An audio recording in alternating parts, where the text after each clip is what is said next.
Yes, mjambo tena kwenu nyote wandugu wapendwa watazamaji na wasikilizaji wa Kwetu TV.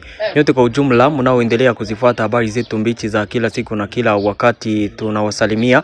Wale mnaotufuata mkiwa Marekani, Ulaya na Afrika, salamu zetu ziwafikie kabisa.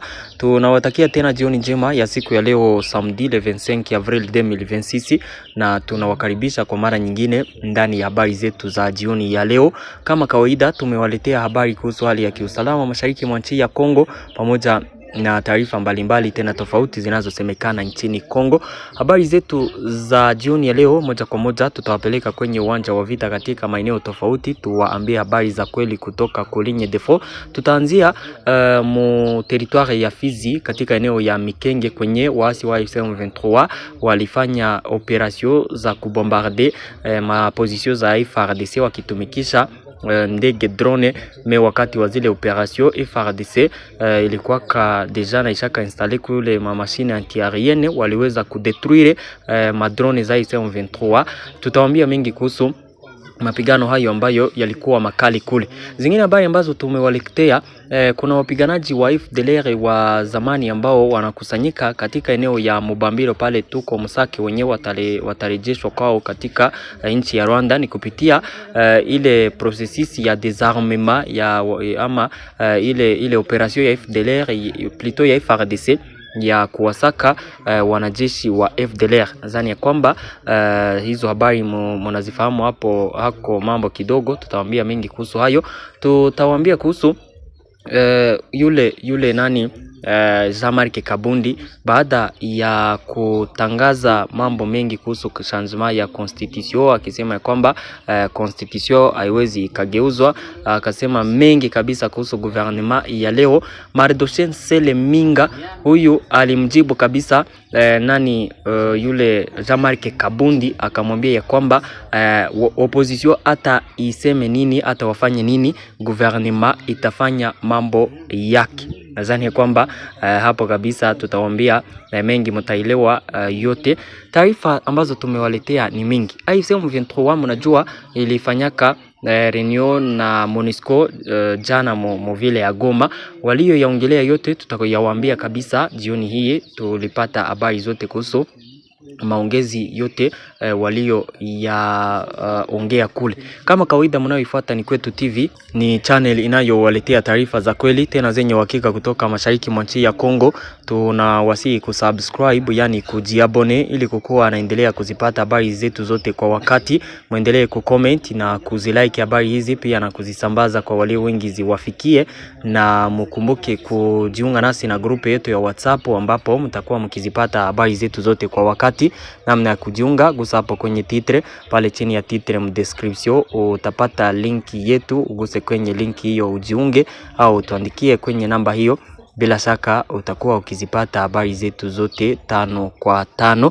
Taarifa zetu za jioni ya leo moja kwa moja tutazianzia Mikenge kwenye FARDC iliweza kudetruire ama kuharibu kabisa drone za AFC M23 maeneo ya Mikenge pale tuko mwa plateau de Fizi, katika maeneo yanayopatikana pembezoni mwa Minembwe. Unajua ya kwamba kule FARDC na kontrole eneo mingi zinazopatikana pembezoni mwa Minembwe, na FARDC ilikuwa ikizifanya operation za kila siku ikilance madrone mu maeneo ya Minembwe na eneo za Kakenge zinazomilikiwa na wasi wa AFC M23 kiwabombarde sana. Siku ya leo wasi wa AFC M23 nao waliposte wakatumikisha ndege za drone kushambulia maposition za FARDC wapi kule Mikenge. Ilikuwa saa za mchana wa leo kuanzia 11h 12h 13h njo ile vita ilikuwa imeanza, na mwizo saa njo mambo kabisa yalikuwa makali. Bilikuwa AFC M23 kutoka Minembwe walipata appui ya jeshi la Rwanda,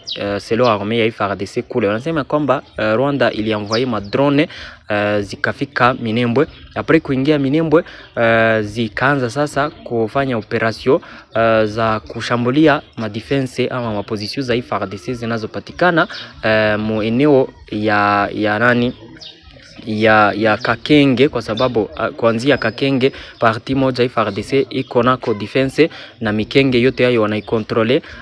Eneo za Kalinga ndio wenyewe ndani. Sasa zile eneo zote za FARDC ndio ile drone ikaanza kufanya bombardement. Wakati ilifika pale mamashine antiaerienne za FARDC zenye waliinstalake kule msiku zilizopita, tuliwaambiaka kuhusu hizo habari, njoo nazo zikaanza sasa kuintercepter zile drone na kuanza kuzishambulia. Moto ukawaka kati ya pande mbili, ilikuwa deja vita vya anga, mamashine antiaerienne zikilanse mamisile yulu na madrone nazo zikilanse chini. Vita drone ya AFC M23 ile yenye iko controle na RDF jeshi la Rwanda ikaangushwa wakaidetruire. Wakati ilikuwa detruire deja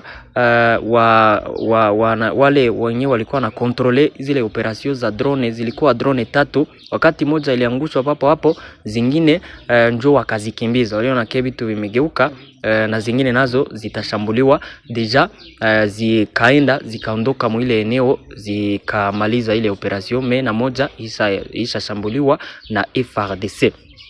Kule mweneo ya Kakenge, Lieutenant Mbui Kalonji Rigani, porte-parole wa operation za FARDC Musidi Kivu, anasema kwamba hao waasi wa AFC M23 na wakisaidiwa na jeshi la Rwanda waliweza kufanya ile atake, wakaanza kushambulia mapozisio za FARDC. FARDC ilikuwa chonjo ikenge ikashambulia drone yao, na anasema kwamba ni ukiukaji mkubwa wa makubaliano ya Washington kati ya gouvernement ya Kongo na Rwanda, na pia makubaliano ya hivi juzi ya Swiss kati ya AFC M23 na gouvernement ya Kongo yanayohusiana na usitishaji mapigano.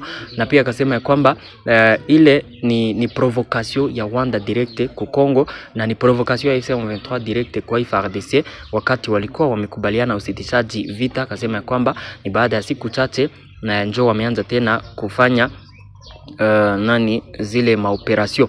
Mbali na hayo, siku ya leo asubuhi mapema waliweza kumkamata pia mwanajeshi, ambapo FARDC inasema kwamba ni mwanajeshi wa RDF. Walimkamata kabisa mwanajeshi mateka, na FARDC inasema kwamba ni mwanajeshi wa RDF.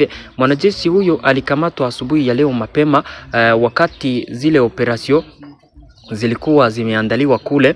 Kuna wanajeshi wenyewe walideploye kufro ili kukua na pana location kuzile drone, na wale ambao wako wanatumikisha drone wakoe na pana location ya kwenye ma defense iko wakoe na pashambulia deja. Sasa mmoja wapo wao wanajeshi wenyewe walikuwa deploye kufro, mmoja alikamatwa na FARDC, wakasema kwamba ni mwanajeshi wa Rwanda. Selo FARDC wanasema kwamba ni mwanajeshi wa RDF ambaye alikamatwa pale. Wanasema kwamba ile iko wazi kabisa provocation ya Rwanda tena ku gouvernement ya Kongo, na ni ukiukaji mkubwa wa makubaliano ya amani yaliyosainiwa kule Washington kati ya pande mbili. Kwa sasa saa hizi za jioni ya leo kule hali ni ya utulivu, apres ku detruire ile drone ya kwanza, zingine mbili zilikwepa zikakimbia, na hali ikarejea kwa ya utulivu. FARDC katoa wito kwa population kutulika, kaambia kwamba kila kitu kabisa kisha tulizana, zile madrone zisharudia apres kupiga moja, zingine zilirudia. Akasema hakuna tatizo, wasijali, wasiogope eti waanze kukimbia. Hizo ndizo habari tunazo kutoka kabisa eneo ya Minembwe kule mwa plateau de Fizi jioni ya leo. Nadhani kwamba pale mmefahamu ukweli wa mambo yote kufuro katika eneo zile za Mikenge. Ndugu zangu, mnajua kwamba mvile ya Goma siku ya jana kulikuwa reunion kati ya viongozi tofauti wa AFC M23 na MONUSCO, mkiwemo yule chef de la MONUSCO James Swan. AFC M23 pale mvile ya Goma ilianza kupresenter vitu vyote walivyovifanya kwanza mbele ya MONUSCO. Akasema kwamba uongozi wao unasimama be, akasema kwamba kila kitu kabisa kinaendelea be. Akasema kwamba après kukamata vile ya Goma kuna usalama kabisa, na wanasema kwamba wanajitahidi ili kuweza kupiganisha krizi ambayo population inaipitia kutokana na kufungiwa kwa mabanki yaliyofungwa na gouvernement ya Kongo. Anasema kwamba walipokamata vile ya Goma waliweza kujitahidi kuleta maendeleo, wakajenga marute, kuanza kunetwaye vile, wakadeployer wanajeshi wa polisi ili kusekirize vile. Wakasema vile iko bien sekirize kabisa, hakuna shida. Pia wakasema kwamba walijengaka ile rute ya kwenda Mushaki ukitoka Goma. Akasema kwamba ile yote ni maendeleo yenye AFC M23 ilifanyaka. Wanasema kwamba situation sasa ya Uvira iko eneo ambayo wako nayo problem, Njo maongezi yenyewe walifanya pale Goma, wakasema kwamba situation ya Uvira na kwenye wako iko problem. Anasema kwamba Uvira inaendelea kukua menace ya kwenye wako kuanzia kurudia kwa FARDC katika eneo za nani za Uvira, tena mwingine wa Uvira njo operations tena ziliendelea kuenea za madrone wakibombarde eneo mingi ikiwemo na mji wa Goma. Nakumbuka vile ya Goma nayo ilikuwa kabombarde, ambapo M23 inaishutumu FARDC nyuma ya ile bombardement. FARDC na kana upande wao wanasema hai, na siku hiyo jana walipresente ku MONUSCO wakasema kwa Uvira nayo inaendelea kukua menace sana, na wakasema ke wakati waliondoka ndani walisemaka kwamba ifo wananani ifo kuna kwa deployer ekipe ya pande mbili. Sasa walisema hiyo wakisema kwamba wakati wa deployment direct ya ile ekipe ya verification CCLF ifo wanakamata na vile ya Uvira ili isiendelee kukua menace na kwenye wako, na wakaendelea kuongea mambo mengi, wakafika kuhusu kuprotege wa civil. Wakasema kwamba population wanapaswa kuwa protege kuanzia kwenye FARDC iko na kwenye wako, kwa sababu kwenye wako wao wanasema ke mambo iko bien, population wako bien sécurisé, na FARDC ifo ina sécuriser population na kusimamisha vita ili population wasiendelee kuteseka. Ya tatu wakasema kuhusu question kabisa ya usaidizi. Wakasema kwamba kwa ajili ya kurespecter droit international et humanitaire pande zote mbili wanapaswa kupea ama kupana njia ku wafanyakazi wa maoni za kupana usaidizi ili population wa maeneo yote wakuwe napata usaidizi. Na wakarejelea kuhusu swala la FDLR, wakasema kwamba FDLR ingali kabisa grupe arme ambayo FARDC inaisaidia na iko tishio kubwa kwa population ya kwenye wanaishi pale. Ikawa njo ni mwisho kabisa wa maongezi ambayo waliyafanya na MONUSCO. MONUSCO pale sasa mvile ya Goma, James Swani akasema kwamba kuhusu FDLR iko probleme ambayo taijadilia na gouvernement ya Kongo. Alisema kwamba visite ambayo alifanya pale mvile ya Goma inahusisha na kuanzisha pande mbili kuanza kuyafanya walio ya kubaliana. Asema kwamba makubaliano walio yakubaliana kuko swala la FDLR, kuko swala la wanajeshi kuondoka maeneo ya Kongo wale wa RDF, kuko swala la CCLF. Akasema kwamba hayo yote yatajadili kuhusu problem ya FDLR. Akasema kwamba gouvernement ishaka lancer deja operation ya FDLR. Akasema kenye atafanya ni kuifanya ni kutia shinikizo kwa gouvernement ya Kongo kwa FARDC ili kuendelea na zile operation, ambapo alisema kwamba M23 inapaswa nayo kuheshimu yale walio yakubaliana. Tukiwa kuhusu probleme ya FDLR, mnajua ya kwamba FARDC ililansake operation ya neutralisation ya FDLR. Kupitia ile operation sasa kuna wapiganaji wa zamani wa FDLR ambao wanakaa katika eneo ya Mbambiro pale Sake ambao watarejesha Rwanda. Yule James Swani siku ya jana baada ya renio alifikaka ku eneo alitembelea kambi ya usafiri ya Mbambiro ambapo aliwapata wapiganaji wa zamani wa kikosi cha kidemokrasia cha ukombozi wa Rwanda FDLR ambao wanasubiri kurejeshwa kabisa nchini Rwanda. Kufuatia makubaliano ya Washington yaliyosainiwa, njo ile operation ya neutralisation ya FDLR ilitokea kandani, na FARDC ikatoa wito wa kuanza kujisalimisha kwa wapiganaji hao, na baadhi kabisa walitikia wito huo. Leo wakawa waishaka jisalimisha na wanakaa kambi ya Mbambiro ya Sake ili warejeshwe wapi mchao ya Rwanda. Mnasikia ke ile operation ya neutralisation ya FDLR ama ya kuwasaka waasi wa FDLR ishakaanza na deja iko naendelea. Kinachobaki tu ni wote wajisalimishe warudishwe kwao. Pale Mbambiro ni kwenye M23 na controle. Hapa nadhani nataka kwamba sasa munielewe bi FARDC kuhusu operation neutralisation FDLR iko ndani processus ya kuwapana kwa M23 kwenye wako mukaza MONUSCO tuendane 5 kwa 5 haiwapanake ku nani ku M23 direct pale Mbambiro kuko kaya MONUSCO yenye wanapokelewa kandani. MONUSCO ndio yenye iko na majukumu ya kuwapokea na kubaki nao mpaka warudishe Rwanda. Sasa gouvernement ya Kongo wale wanaojisalimisha direct wanaendaka Mbambiro kumkaza MONUSCO. Hizo habari nadhani kwamba mkukua nazijua. leo kabisa niko nazo, ndio nataka niwaambie jinsi inakuwa. Wanaojisalimisha direct wanapelekwa kwanza Kisangani. Pale Kisangani wanawatafuta donc wanafuata identite zao, wanawajua, wakisha wa registre wanawapana direct mu MONUSCO. Wanaenda wapi? Mubambiro, Goma. Hao wanajeshi wote wako ni wale wenye FARDC ili wafanyaka kujisalimisha. Haiko M23 yenye ili wafanyaka kujisalimisha, hapana, ni wale wa FARDC wenye wanajisalimishaka parce que ishaka lancer ile opération depuis le 30 mars, le 30 mars. Na sasa zile operation depuis hiyo siku zilikuwa zikifanya kazi, na mpaka leo wanaojisalimisha wanapelekwa kama Mubambiro. Ndio vile jinsi biko sasa alifanya visite pale kwa wale wanajeshi wenye watapelekwa Rwanda,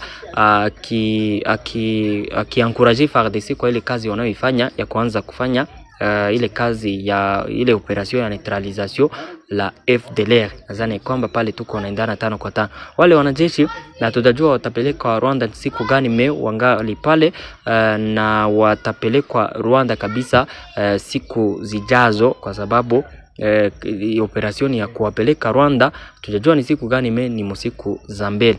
Nadhani kwamba pale tuko naendana 5 kwa 5. Tukiendelea na habari zetu, ndugu zangu, nimewaletea habari mingi. Jean-Marc Kabundi, mnajua kwamba siku ya jana, huyu ni opoza Kongole, yeye kabisa na parti politique yake mnamjua. Alisema ya kwamba hakuna utakuwa changement ya constitution. Alisema mambo mingi akilaumu gouvernement actuelle ya FARDC ama ya Kongo. Sasa wakati aliyatangaza hayo, gouvernement ya leo, viongozi tofauti wa gouvernement waishaanza kumwambia mambo yanayohusiana na aliyoyatangaza, ambapo anayeitwa Mardoshin Sele ndio mwenye alianza kumwambia yule Jean-Marc Kabundi kumjibu. Alisema kwamba initiative ya Felix Tshisekedi ya kuongoza nchi ya Kongo haiko kuongoza tu nchi ya Kongo kupitia manda, bali ni misio yake ambayo anapaswa kuimaliza. Haiko manda. Tuendane 5 kwa 5. Akasema kwamba Jean-Marc Kabundi ambaye alisema kwamba yeye kabisa anaweza akasimamisha maamuzi ya gouvernement kuhusu changement ya constitution, atie kinywa chini, apunguze kinywa. Akasema kwamba revision constitutionnelle itafanyika na yote yaliyo andaliwa yatafanyika ili kuirevize, hakuna watakao simama. Akasema kwamba constitution haiko Bible yenye hawezi wakashanje. Akasema kwamba haiko hata silaha ambayo wanaweza wakatafuta kuishanje eti hawataweza, sababu silaha zinatumikiwa kwa nje, wanaweza kutafuta kuigeuza, vinashindikana. Mambo ya kuandika tu yanapaswa kugeuza. Akasema kwamba Kabundi anapaswa kuelewa ukweli unaosikika. Hakuna gouvernement, hakuna mtu wa gouvernement ama gouvernement ya leo ayogopi opposition, ani wa opoza, na Jean-Marc Kabundi akiwa ndani hawamuogopi. Sasa wale waopoza wote hawana kabisa neno lolote la kusema ili kusimamisha gouvernement ya leo kuhusu mambo yote ambayo gouvernement inataka kuyafanya. Haya niliwaambia kwamba yataendelea kukua kabisa mambo ya juu chini kati ya pande mbili. Niwaambia kwamba gouvernement haitasimamishaka ile mission. Wao waopoza wanasemama, kenye mnapaswa kujua na mimi kenye najua, opoza iseme isiseme, yote vitafanyika. Je vous dire, mie niko pale kuambia tu jinsi naona vitu. Mimi na nyie mkaikala mkaona gouvernement Felix Tshisekedi, opposition haiwezi kumsimamisha kwa kitu, akose ukiingilia kati ya community internationale na vitu vingine. Opposition haiwezi kumsimamisha, yote yatabifanyaka. Ndugu zangu, nadhani kwamba pale tuko naendana 5 kwa 5. Habari zetu ziko na wafikia kama ya kawaida. Tuwapeleke Muituri, village ya Salate tena inayopatikana mu 25 km na eneo ya Epulu. Ilikuwa atake usiku wa jana wakamkia asubuhi ya leo na ADF. habari tunazo kutoka mwile eneo anasema ya kwamba nyumba mingi ziliharibiwa, zilichoma moto, na wakasema ya kwamba village yote kabisa apeple endemi ya village yote ilichoma moto. Vitendo vya ADF tena Muituri. Pole sana kwa population wa village ya Salate. Hapo ADF iliingia ikaanza kuchoma nyumba za wakaaji, wakaibeba kila kitu, population wakakimbia. Ndugu zangu, pale kabisa ni problem, ni hatari kwa population. ADF vraiment ifo wanaishughulikia. Watu waliokufa na waliojeruhiwa mpaka kwa sasa hatujapata nombre yao bien, mais vraiment ilifanya tena vitendo vibaya, iliua watu, ikachoma moto nyumba zao, vitu vingi vikabebwa. Nasikia kwamba deja population wanateseka sana kutokana na ataki za ADF. Tuendelee na taarifa zetu sasa ndugu zangu, toke Kongo tuende nje ya nchi ya Kongo kadogo, tuwapeleke mu nchi ya Mali. Muvile ya Mali mu pays ya Mali, ni pays ya Afrika nayo mnaijua. Kulikuwa mapigano makali, nikamwambia ni makali. Marebele walilansia atake, na habari tunazo ni kwamba waliprogresia wakakamata mavile tofauti mkiwemo vile de Kidal. Bilikuwa aye leo asubuhi mapema, Mali ilishambuliwa kabisa na mashambulizi ya pamoja yaliyofanywa katika maeneo kadhaa. Kulingana na taarifa zilizopatikana kule, operation hiyo ambayo bado haijadaiwa rasmi, inadaiwa kuwa ni matokeo ya uratibu kati ya Front de Liberation de la Zawadi FLA kaskazini na kundi la uungaji mkono Uislamu la Waislamu linaloitwa Jinim katikati na kusini mwa nchi. Bamako ilishambuliwa, eneo inayoitwa kati nayo ikashambuliwa, na ngome ya utawala wa kijeshi ya General Assimi Goita ikashambuliwa, na eneo ya Kidale pamoja na Gao na eneo ya Sevare zote zililengwa kabisa kwa wakati mmoja kuanzia saa za asubuhi mapema. Hapa nadhani kwamba tuko naendana 5 kwa 5. Eneo hizi zote ambazo nimewaambia, eneo ya Bamako, eneo ya kati, ngome ya utawala wa kijeshi ya General Assimi Goita, eneo ya Kidale, eneo ya Gao pamoja na Sevare zote zilishambuliwa. Wakati wa mapigano hayo makali kuliripotiwa milipuko ya silaha nzito na nyepesi. FARDC, ni jeshi la Mali. Wakati liliingilia kati, lilitumikisha ndege za kivita mkiwemo helikoptere, zikashambuliwa, moja ikatiwa chini, ikalunguzwa na wale marebele. Inaonekana ni ataki ambayo walikuwa wamelance.